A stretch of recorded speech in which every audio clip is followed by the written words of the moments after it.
راہ خدا میں لڑنا تم پر فرض کیا گیا ہے، اور وہ تمہاری طبیعت پر شاق ہے۔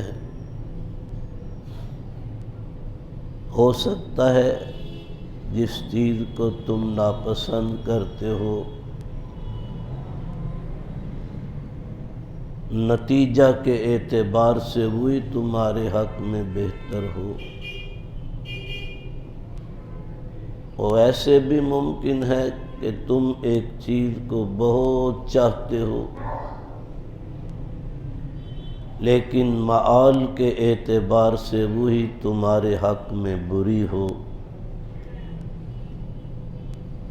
اس حقیقت کو صرف اللہ جانتے ہیں، آپ لوگ نہیں جانتے۔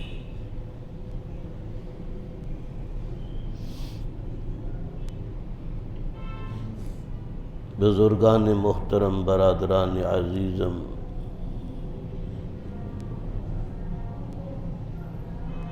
اسلامی حکومت اور اس کی ذمہ داریاں اور اس کی برکات، اس موضوع کو شروع کیا تھا۔ آپ کے سامنے گزشتہ اجلاس میں کچھ چیزیں گزری ہیں۔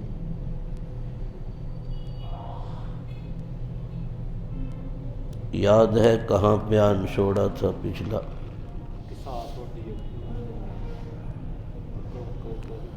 قتل کی 2 اقسام کے بارے میں۔ ہاں بس قتل کے باب کو یہ تو بڑا وسیع باب ہے، یہ تو مکدا ہی نہیں، اتنا طویل باب ہے۔ میں نے عرض کیا تھا 5 چیزوں کے تحفظ کی ضمانت اسلامی ریاست دیتی ہے: مال اور جان اور آبرو اور ایمان اور عقل، اور ان کے لیے باقاعدہ شریعت نے قانون بتلایا ہے، شرعی قانون۔ یہ شریعت اللہ کی ہے،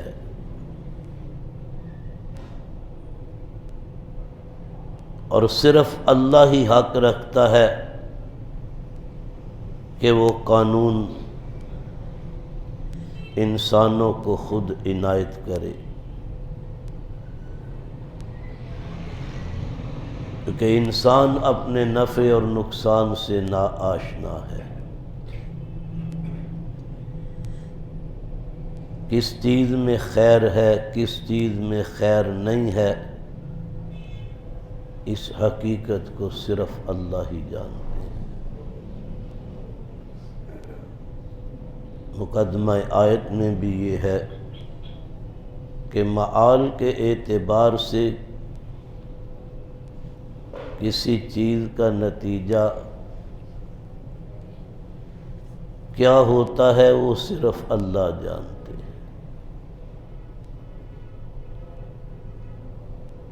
انسان تو اپنے تئیں کوشش کرتا ہے، لیکن آپ دیکھتے ہیں کہ کوششیں بیکار جاتی ہیں۔ کوئی تاجر کسی مال پر روپیہ اس لیے نہیں صرف کرتا کہ اسے اس میں خسارہ ہو، روپیہ لگانے کا باعث یہ ہوتا ہے کہ اصل زر محفوظ رہے، نفع اس کے اوپر بڑھے۔ لیکن ہر طرح کی کوشش اور تگ و دو کے باوجود خسارہ بھی ہو جاتا ہے۔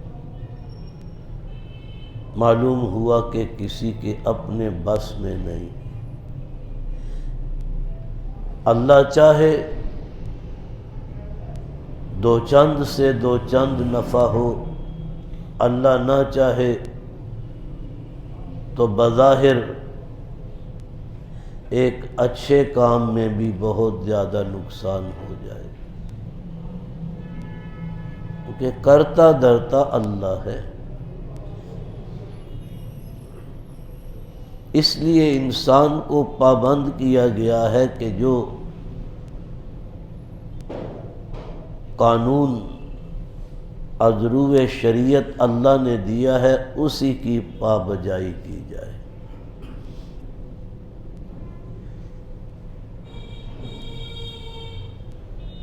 باب چلا تھا قتل کا، میں نے عرض کیا تھا قتل ہے ایک قتل عمد، جان بوجھ کر ارادتاً عمداً کسی کی جان لینا،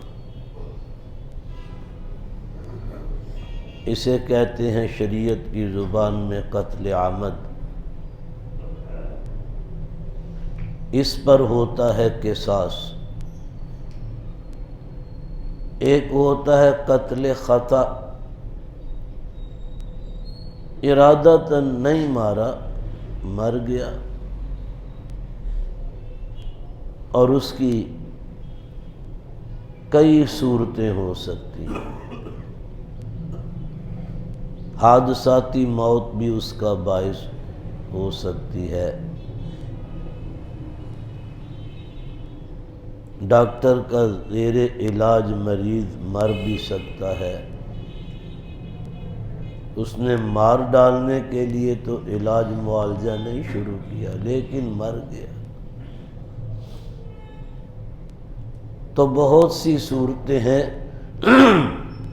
جو قتل عمد نہیں ہے۔ قاتل کے لیے ہر صورت کے لیے الگ الگ شریعت کے قوانین ہیں۔ قتل خطا میں کیا ہے، قتل عمد میں کیا ہے، کچھ اختصار پیچھے عرض کر چکا ہوں، تفصیلات انشاءاللہ آئندہ آئیں۔ بتلانا یہ چاہتا ہوں کہ جو قانون رب العالمین کی شریعت نے دنیا والوں کو دیا ہے پورے عالم میں کہیں نہیں۔ یہ محض ہماری خوش عقیدگی ہی نہیں بلکہ واقعہ اور نفس الامر بھی یوں ہی ہے۔ ہاں، مثلا ایک شخص قتل ہوا، کس نے قتل کیا معلوم ہی نہیں،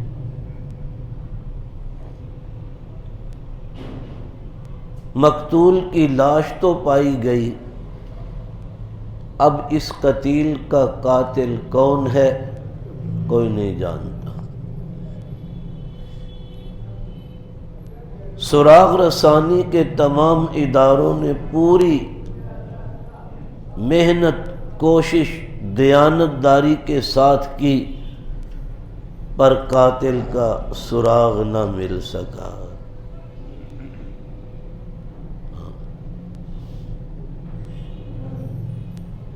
اب کیا کریں؟ جی فاق صاحب کون دسو کی کرنا ہے؟ کیا قانون ہے ہمارے ہاں؟ ہاں جی، کون جانتا ہے؟ قانون یہ ہے، کیس داخل دفتر، مرنے والے کا خون گیا،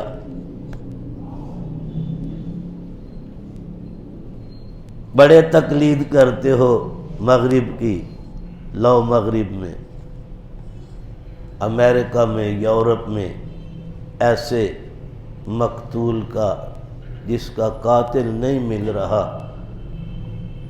اس کا کیا کریں؟